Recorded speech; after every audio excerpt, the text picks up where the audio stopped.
इस वीडियो में हम यूपीजीडीसी का एक मॉडल पेपर डिस्कस करेंगे।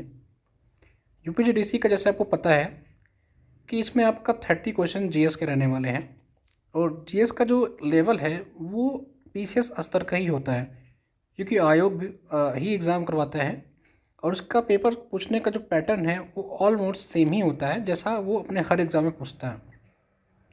तो उसी के पॉइंट ऑफ व्यू से हम इस वीडियो में कुछ क्वेश्चन डिस्कस करेंगे ताकि आपको एक आइडिया लग सके कि आपको किस लेवल की तैयारी करनी है और किस तरह से तैयारी करनी है।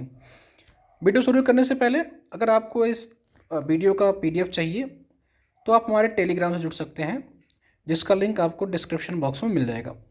तो चलिए शुरू करते हैं। तो इस वीडियो में जो पहला सवाल है वह है कि निम्नलिखित कथनों पर विचार कीजिए तथा कूट से सही उत्तर चुनिए।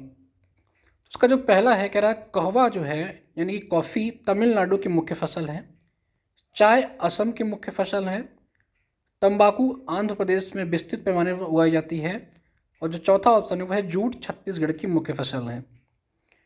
तो इसका जो ऑप्शन होगा वो होगा डी, अर्थात 2 और 3। देखिए कहवा उत्पादन में जो कहवा का उत्पादन है उत्पादन में कर्नाटक सबसे आगे है। ठीक है, तो आपने ये ऑप्शन जो है वो एलिमिनेट कर दिया। चाय के उत्पादन में असम आपका अग्रणी राज्य है, तो आपका ऑप्शन जो 2 है वो बिल्कुल करेक्ट है। तो इस हिसाब से आपने पहला ऑप्शन एलिमिनेट किया तो आपका ए बी सी ये तीनों कथन आपके जो है वो रॉन्ग हो गई। पहला से आपका ये गलत हो गया, ये गलत हो गया, ये गलत हो गया, आपका ये ऑप्शन सही हो गया। तो इस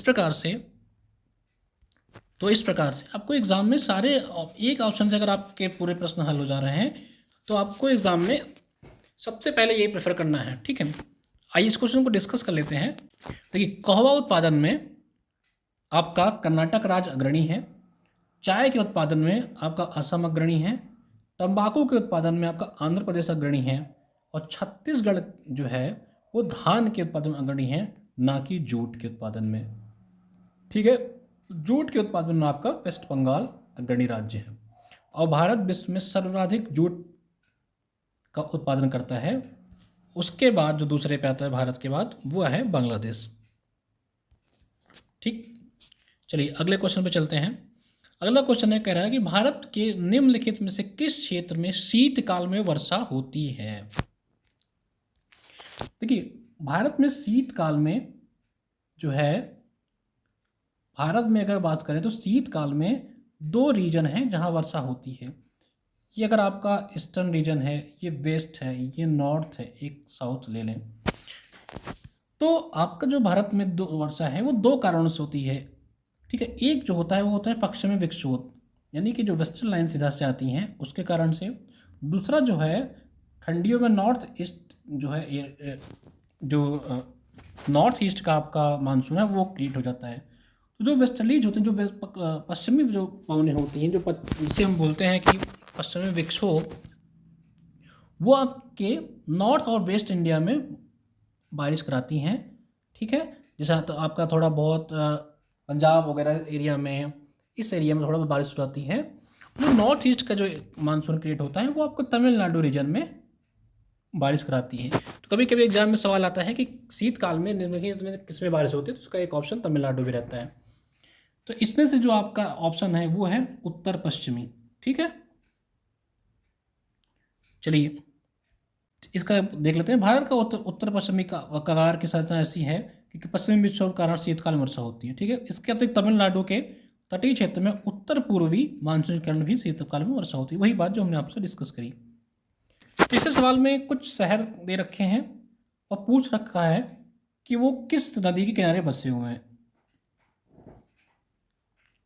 तो सबसे पहले हम देखते हैं कि देखिए ऐसे सवाल जब आपको एग्जाम में मिले, आयोग का पैटर्न नहीं है, तो आपका जो आपके जो एग्जाम में सवाल पूछेगा वो कुछ इसी तरह से पूछेगा। ठीक है, तो आप देखिए कि इन ऑप्शन में आपको क्या कोई भी एक ऑप्शन पता है। जैसे एक शिप्रा है, शिप्रा जिसे बोलते हैं, ये सबसे ज़्यादा फेमस है। ये उज्जैन के तट पे है क्योंकि यहाँ पे जो है वो कुंभ का मेला भी लगता है। ठीक, तो 2 का डी होगा। क्या होगा? 2 का डी। क्या इस किसी ऑप्शन में डी का 2 ऑप्शन है? जी हाँ, ए है और सी है। इसका ये मतलब हुआ कि हमारा जो ऑप्शन डी है वो कट गया और ऑप्शन बी जो है वो कट गया। ठीक, हमारे पास दो ऑप्शन बचे ए और सी। अब हम देखते हैं कि हमें कुछ और भी पता है इसमें से, इसी ऑप्शन में से कोई क्या हम और कोई एलिमिनेट कर पा रहे हैं। ठीक, देखिए महानदी की बात करें तो महानदी आपकी उड़ीसा में है। आपको पता है जो कटक है वो भी उड़ीसा में ही पड़ता है, तो हम यहाँ से एक ऑप्शन निकाल सकते हैं ए का तीसरा। ठीक है, तो तीसरा इसमें से क्या है, ए का तीसरा, एक ही ऑप्शन बच रहा है वो है ये डी का 2, ए का तीसरा। हमने ये एलिमिनेट कर दिया था, ये कर दिया था, अब हमने इसको एलिमिनेट कर दिया तो हमारा ऑप्शन क्या हुआ, ए। ठीक है, तो प्रश्न में कह रहा कटक जो है वो उड़ीसा में है जो महानदी किनारे है, लुधियाना जो पंजाब में है वो सतलज नदी किनारे है, नासिक महाराष्ट्र में है गोदावरी नदी किनारे है, उज्जैन मध्य प्रदेश में है शिप्रा नदी किनारे है। ठीक है, अब हम अगले प्रश्न में बढ़ते हैं। अगला सवाल है उत्तर प्रदेश का भौगोलिक क्षेत्रफल कितना है। अगर आपने उत्तर प्रदेश का मैप देखा होगा तो उत्तर प्रदेश का मैप कुछ इस आकार में आपको देखने को मिलता है। ठीक, तो इसने पूछा है उत्तर प्रदेश का भौगोलिक क्षेत्रफल कितना है, तो वो क्या है 2,40,928 किलोमीटर। ठीक है, जब हम इसकी पूर्व से पश्चिम उत्तर दक्षिण सारा एरिया काउंट करते हैं उस, तो हमें इसका जो क्षेत्रफल मिलता है वो है 2,40,928 किलोमीटर। इसको हूबहू पूरा डिजिट याद कर लीजिए। उत्तर प्रदेश राज्य का कुल क्षेत्रफल 2,40,928 किलोमीटर है। देश के कुल क्षेत्रफल का ये 7.33% है। राज्य का पूर्व से पश्चिम तक, राज्य का जो पूर्व से पश्चिम तक विस्तार 650 किलोमीटर तथा उत्तर से दक्षिण का विस्तार जो है वो 240 किलोमीटर है। ठीक है, अब अगला जो सवाल है वो कह रहा है, पांचवा सवाल, वो पूछ रहा है कि उत्पाद शुल्क क्या है। ऑप्शन दे रहा है प्रत्यक्ष कर, अप्रत्यक्ष कर, एक प्रकार का उपयोग कर या एक प्रकार का विक्रय कर। तो जो उत्पाद शुल्क होता है वो एक प्रकार का अप्रत्यक्ष कर होता है। ठीक है, उत्पाद शुल्क से देश में उत्पादित की जाने वाली वस्तुओं पर लगाया जाता है इसको। यह वस्तु की वास्तविक बिक्री पर नहीं बल्कि उक्त वस्तु के उत्पादन पर लगाया जाता है। चलिए अगला क्वेश्चन डिस्कस कर लेते हैं। अगला क्वेश्चन कह रहा है कि राजकोषीय घाटा बजटीय घाटे से, घाटे का अर्थ है सरकार द्वारा भारतीय रिजर्व बैंक से उधार लेकर तथा अन्य देयताओं से लेकर अपना खर्च पूरा करना। अब इसके ऑप्शन देखते क्या क्या है। पहला कह रहा है ए और दो दोनों सही हैं। आज ए का सही व्याख्या स्पष्टीकरण है, यही इसका ऑप्शन सही है।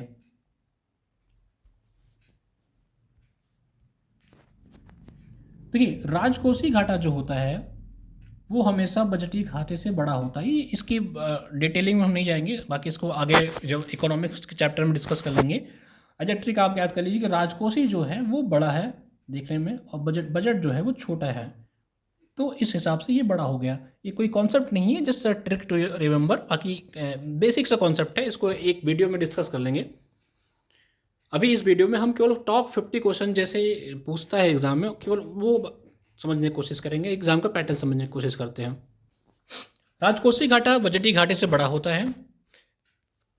इसका कारण यह है कि बजटीय घाटा जहां सरकार के कुल व्यय एवं कुल प्राप्तियों का अंतर होता है, वहीं राजकोषीय घाटा सरकार के कुल आय और कुल व्यय का अंतर होता है। ठीक है, चलिए अगले सवाल पर चलते हैं। अगला सवाल कह रहा है केंद्र और राज्य के मध्य वित्त का बंटवारा किया जाता है किसके द्वारा।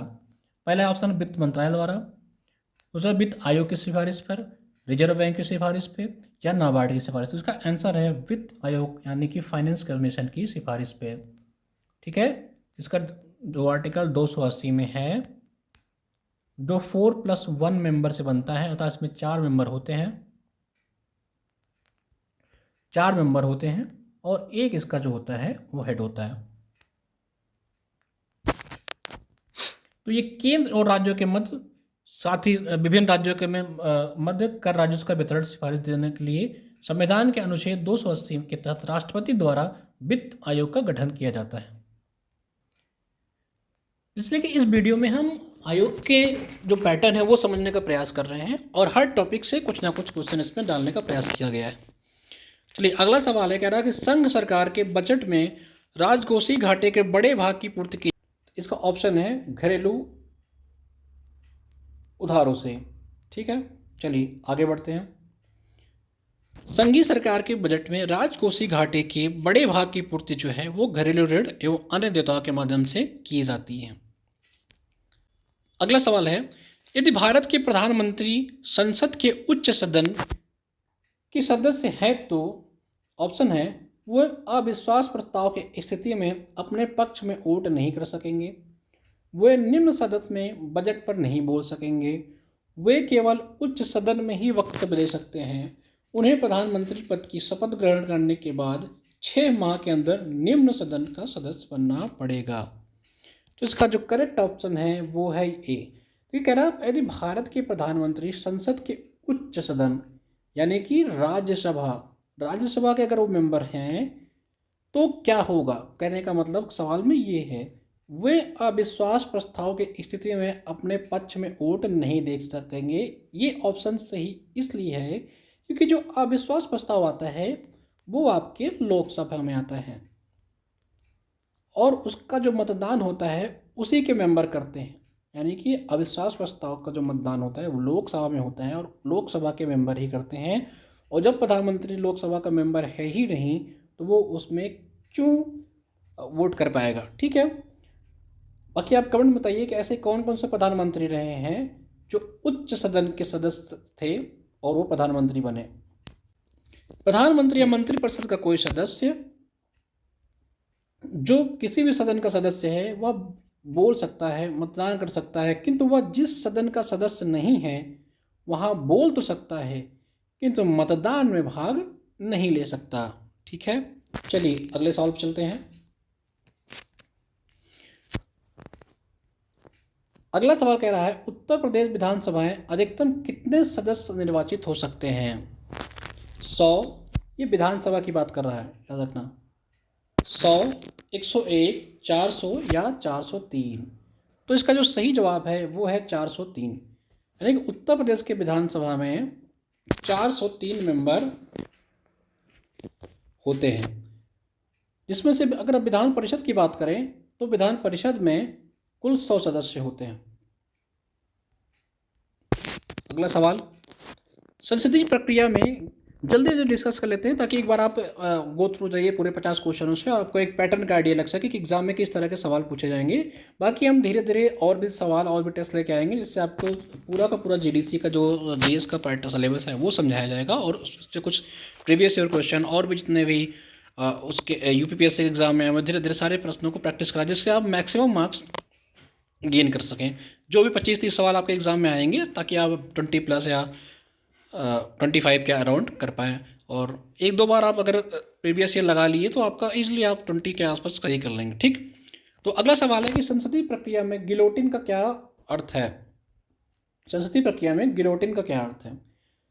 विधेयक पर बहस को बंद करना, विधेयक पर बहस को जारी रखना, सदस्यों द्वारा सदन का बहिष्कार या सदन को स्थगित कर देना। इसका सही जवाब है विधेयक पर बहस को बंद कर देना। संसदीय प्रक्रिया में गिलोटिन प्रस्ताव के तहत किसी विधेयक या संकल्प के किसी भाग पर चर्चा नहीं होती है और उसे सीधे इसको मतदान के लिए रख दिया जाता है। अगर बोल दिया भैया गिलोटिन, इसका मतलब है ठीक है अब इसको आप लपेटिए, हटाइए, अब इसको बंद करिए। चलिए अगले सवाल देख लेते हैं। अगला सवाल है कि भारत का सर्वोच्च न्यायालय एक अभिलेख न्यायालय है। इसका आशय है कि इसे अपने सभी निर्णयों का अभिलेख रखना होता है, इसके सभी निर्णयों का साक्ष्यात्मक मूल्य होता है और इस पर किसी भी न्यायालय में प्रश्न नहीं लगाया सकता, इसे अपनी अवमानना करने वाले को दंडित करने का शक्ति है, इसके निर्णयों के विरुद्ध कोई अपील नहीं की जा सकती है। तो इसका जो सही जवाब है वह है बी। देखिए अनुच्छेद 129 जो आर्टिकल 129 है उसमें कहा गया है कि जो कोर्ट है उस अभिलेख यानी कि उसका एक रिकॉर्ड होगा। अभिलेख न्यायालय का तात्पर्य है कि ऐसे न्यायालय और निर्णय कार्यवाही लिखित में होती है, उन्हें पूर्ण निर्णय के रूप में प्रस्तुत करने के लिए सुरक्षित रखा जाता है। ऐसे न्यायालयों को अपनी अवमानना के लिए दंड करने की शक्ति भी होती है। ठीक है, अगला क्वेश्चन करते हैं। अगला सवाल कह रहा है कि मंडल आयोग रिपोर्ट किस वर्ष प्रस्तुत की गई थी। इसका सही जवाब है 1980। देखिए मंडल आयोग जो है 1979 में तत्कालीन प्रधानमंत्री मोरारजी देसाई की नेतृत्व वाली जनता पार्टी सरकार द्वारा नियुक्त की गई थी, जो शैक्षिक रूप से पिछड़े लोगों की पहचान करने के लिए बनाई गई थी। इस आयोग ने जो है 1980 में अपनी रिपोर्ट सौंपी थी, जिसमें से आपको ओबीसी जो है उनको 27% का रिजर्वेशन देने की बात कही गई थी। अब अगला सवाल है कि पंचायती राज सम्मिलित किया गया है संघ सूची में, राज्य सूची में, समवर्ती सूची में या अवशिष्ट सूची में। तो जो पंचायती राज है वो राज्य की सूची में शामिल किया गया है। अगला सवाल चलते हैं। कह रहे कि संसद में शून्यकाल का समय है 9 बजे से 10 बजे तक, 10 से 11 बजे तक, 11 से 12 बजे तक या 12 से 1। इसका जो सही जवाब है वो है 12 से 1। देखिए लोकसभा में प्रश्नकाल के जो ठीक बाद का समय होता है उसे शून्यकाल कहा जाता है, जिसकी अवधि 1 घंटा की होती है।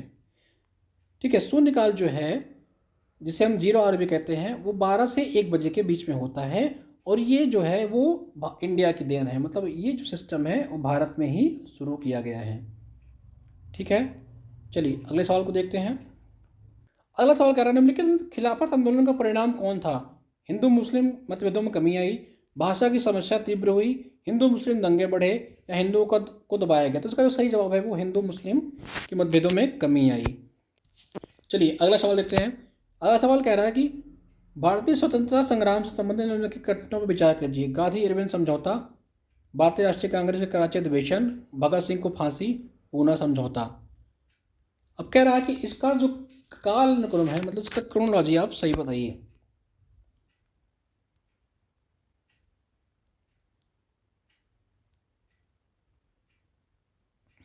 तो इसका जो सही ऑप्शन है वो है ऑप्शन डी। आइए देखते हैं। देखिए गांधी इरविन का जो समझौता हुआ था वो हुआ था मार्च 1931 में। फिर भगत सिंह को 23 मार्च को फांसी हुई। इरविन समझौता तो 5 मार्च को हुआ था। ठीक है, उसके जस्ट बाद भगत सिंह को फांसी दे दी गई। फिर 26 से 31 मार्च को आपको जो है कराची में एडमिशन किया गया, और जो पूना समझौता है वो 24 सितंबर 1932 को हुआ। तो इस हिसाब से इसका जो ऑप्शन डी करेक्ट हो गया। ठीक है, चलिए अगला सवाल देख लेते हैं। निम्नलिखित प्रधानमंत्रियों में से किसने भारत में क्रिप्स मिशन भेजा। Ramsay MacDonald, Neville Chamberlain, Stanley Baldwin या विंस्टन चर्चिल। तो इसका सही ऑप्शन है वो है ऑप्शन डी चर्चिल। देखिए द्वितीय विश्व युद्ध में भारत की जो भागीदारी और मदद मांगने का जो इंग्लैंड ने आह्वान किया था, उसके बाद मार्च 1942 में ब्रिटेन के जो तत्कालीन प्रधानमंत्री थे चर्चिल, उन्होंने स्ट्रैफोर्ड क्रिप्स के नेतृत्व में भारत में एक क्रिप्स मिशन जो है वो भेजा था। ठीक है, चलिए अगला सवाल देखते हैं। इसमें भी क्रोनोलॉजी सेट करनी है। कह रहा निम्नलिखित में सही कालक्रम में लिखिए। पहला असहयोग आंदोलन, फिर है नेहरू रिपोर्ट, फिर साइमन कमीशन, फिर है भारत छोड़ो आंदोलन। दूसरा ऑप्शन है असहयोग, साइमन, नेहरू रिपोर्ट, भारत छोड़ो। सी ऑप्शन है असहयोग, फिर भारत छोड़ो, फिर नेहरू, फिर भारत छोड़ो, फिर साइमन कमीशन। और जो ऑप्शन आपका डी है वो है नेहरू रिपोर्ट, भारत छोड़ो आंदोलन, साइमन कमीशन और असहयोग आंदोलन। तो इसका जो सही ऑप्शन होगा वो होगा बी। ठीक है, क्योंकि जो असहयोग आंदोलन हुआ था वो 1920 से 1922 के बीच में था। साइमन कमीशन आपका 1927 1928 के बीच में आया था, और जो नेहरू रिपोर्ट है वो आपको 1928 में आया था, और भारत छोड़ो आंदोलन जो है वो 1942 में आया था। ठीक है, चलिए अगला क्वेश्चन देख लेते हैं। फटाफट क्वेश्चन देख लेते हैं। कह रहा मोहिनीअट्टम कहाँ का नृत्य है। तो इसका जो सही ऑप्शन है वो केरल। देखिए मोहिनीअट्टम जो है वो केरल राज्य का परंपरागत नृत्य है। भारत में 8 शास्त्रीय नृत्य हैं। आपको कमेंट बताना है इसमें से कौन कौन से भारत के शास्त्रीय नृत्य हैं। चलिए अगला सवाल देखते हैं। कह रहे भूमंडलीय तापमान के संदर्भ में निम्नलिखित में से कौन सा एक ग्रीन हाउस गैस मानी जाती है। जो आपका सन होता है, इससे जो रेड अल्ट्रावायलेट रेज आती हैं, इससे आपकी जो धरती अर्थ है वो गर्म होता है। ठीक है, उसकी गर्म होने के 2 रीजन होते हैं वहाँ से, ठीक है। इसमें से पूछ रहा है कि भूमंडलीय तापमान यानी कि जो के संदर्भ में यानी कि इसमें कौन सी एक ग्रीन हाउस गैस पाई जाती है। तो इसका पहला ऑप्शन है कार्बन मोनोऑक्साइड, दूसरा ऑप्शन है कार्बन डाइऑक्साइड, तीसरा है हाइड्रोजन, चौथा ऑक्सीजन। तो आपको पता है ये ऑप्शन कटा, ये ऑप्शन कटा, ये कटा, और इसका आंसर हो गया CO2, कार्बन डाइऑक्साइड। देखिए प्रमुख जो ग्रीन हाउस गैस है उसको हम देख लेते हैं, थोड़ा सा डिस्कस कर लेते हैं। वो है कार्बन डाइऑक्साइड, मीथेन,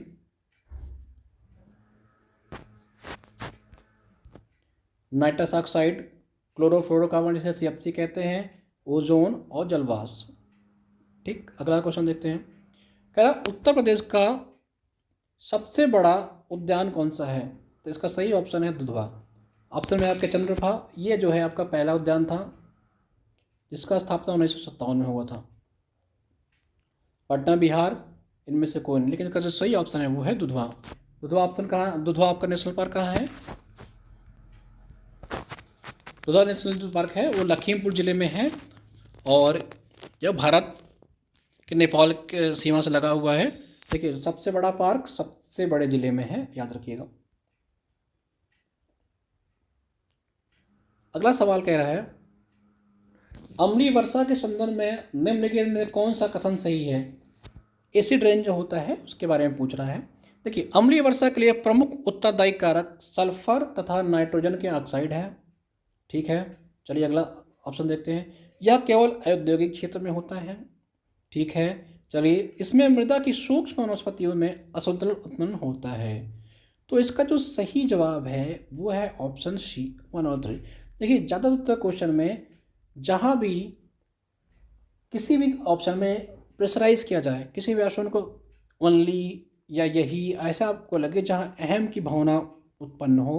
हमारे पौराणिक ग्रंथों में भी कहा जाता है कि जहाँ अहम की भावना हो वो इंसान टिकता नहीं, वो नेगेटिव होता है। तो आप एग्ज़ाम में ही करिए। तो आप इस ऑप्शन को धीरे से एलिमिनेट कर लीजिए। हमने ऑप्शन 2 काट, हमने 2 काट दिया, तब ये गया हमारा, ये गया, बचा हमारा A और C। ठीक है, C जो थर्ड ऑप्शन था उसमें कह रहा था कि इसमें मृदा की सूक्ष्म वनस्पतियों में असंतुलन उत्पन्न होता है। ये ऑप्शन बिल्कुल सही है, इस हिसाब से आपका C ऑप्शन सही हो गया। ठीक है, अम्ल वर्षा या अम्ल निक्षेप जो है एक व्यापक पद है। इसमें सल्फ्यूरिक या नाइट्रिक अम्ल जैसे जो अम्लीय घट जो जैसे इंडस्ट्रीज होती हैं, इसमें से जो आपके सल्फ्यूरिक या नाइट्रिक वगैरह निकलते हैं वो क्या करते हैं, जाके इकट्ठा होते हैं और वो वर्षा के रूप में आते हैं धरती पे। ठीक है, अब अगला सवाल कह रहा है कि उत्तर प्रदेश का सबसे बड़ा जिला कौन है। ऑप्शन है लखनऊ, दूसरा है लखीमपुर, तीसरा है बलराम और चौथा है D। देखिए कि ये किस मामले में बड़ा पूछ रहा है, जनसंख्या के मामले में पूछ रहा है या एरिया के मामले में पूछ रहा है। ठीक है, ऐसे क्वेश्चन में थोड़ा डाउट होते हैं, लेकिन अगर आप एरिया के पॉइंट ऑफ व्यू देखेंगे तो एरिया के हिसाब से आपका लखीमपुर जो मैंने अभी थोड़ा देर पहले आपको बताया था, जहाँ पे आपका सबसे बड़ा नेशनल पार्क दुधवा था, सबसे बड़ा नेशनल पार्क सबसे बड़ा जिला में, तो उस हिसाब से तो ऑप्शन B आपका सही हो जाएगा। लखीमपुर खीरी उत्तर प्रदेश का सबसे बड़ा जिला है। इसकी प्रशासनिक राजधानी लखीमपुर शहर में है। लखीमपुर खीरी जिला लखनऊ मंडल का एक हिस्सा है, जिसका लगभग क्षेत्रफल 6780 किलोमीटर स्क्वायर के आसपास है। देखिए दक्षिण गंगोत्री जो है उत्तराखंड में, आर्कटिक में, हिमालय में या अंटार्कटिका में। इसका ऑप्शन है दक्षिण गंगोत्री भारत का रिसर्च सेंटर था जो कि आपका अंटार्कटिका में स्थित है। यह श्वेत, अंटार्कटिका के बारे में कहता है, यह श्वेत महादेश के नाम से प्रसिद्ध है। यह भारत का पहला अनुसंधान था जिसे 1984 में जो है स्थापित किया गया था, और अब यह पूर्णतः नष्ट हो चुका है। ठीक है, चलिए अगला सवाल है जीवों में आनुवंशिक लक्षण संतान में ले जाते हैं राइबोसोम द्वारा, प्लाज्मा द्वारा, क्रोमोसोम द्वारा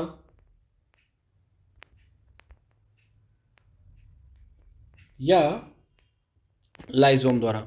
इसका जो सही ऑप्शन है वो देखिए इस क्वेश्चन में ऑप्शन के साथ भी ऊपर नीचे किया गया है। एग्जाम में कभी कभी क्या होता है ऑप्शन भी ऊपर नीचे कर देते हैं, इस चीज़ को भी आप ध्यान रखिएगा। तो जीवों में जो आनुवंशिक लक्षण हैं वो क्रोमोसोम द्वारा संतान में ले जा सकते हैं। ये न्यूक्लियोप्रोटीन के बने होते हैं। कोशिका विभाजन के समय क्रोमेटिन जालिका की जो धागे के समान छोटे छोटे टुकड़े के रूप में होता है वो अस्पष्टता रूप से बाहर निकल के आते हैं। चलिए अगला सवाल देखते हैं। कुछ रीजनिंग के सवाल हैं, ठीक है, तो इसको मैं यहाँ हल नहीं करा रहा हूँ, आपको मैं PDF टेलीग्राम पे दे दूंगा, आप डिस्क्रिप्शन में टेलीग्राम के लिंक है वहाँ से करिएगा। आप इस रीजनिंग के सवालों को और कुछ इसमें जो है सांख्यिकी के भी सवाल इसमें कुछ डाले गए हैं जो आपके सिलेबस में है, आप उसको हल करने का प्रयास करिएगा, अन्यथा इसको सॉल्व करके हम अलग से वीडियो में डाल देंगे। ठीक, एक कुछ रीजनिंग के सवाल हैं जो आपके एग्जाम में पूछे जाते हैं। तो हमने इसमें कुल 30 प्रश्नों को डिस्कस किया है। आशा करते हैं आप लोग को समझ में आया होगा। अगर आपको वीडियो अच्छा लगा हो तो आप इस पर कमेंट करिएगा और शेयर कराइएगा, और अगर तो आपको लगता हो कि वीडियो को कुछ इम्प्रूव करने की आवश्यकता है तब भी आप कमेंट में बताइए। ऐसे ही हम ताकि और सवाल ले आएँ, और आपकी GDC का जो GS सेक्शन है वो कम्प्लीटली हमारे चैनल पर आपको पढ़ाया जाएगा, फ्री ऑफ कास्ट पढ़ाया जाएगा। इसके बाद हम धीरे धीरे एक एक टॉपिक उठाएंगे और एक एक टॉपिक को समरी वाइज, जिसमें आपको स्टैंडर्ड किताबें, घटना चक्र, इन सब की जो शॉर्ट नोट्स के माध्यम से आपका सिलेबस कंप्लीट कराया जाएगा। ठीक है, तब तक आप तैयारी करते रहिए।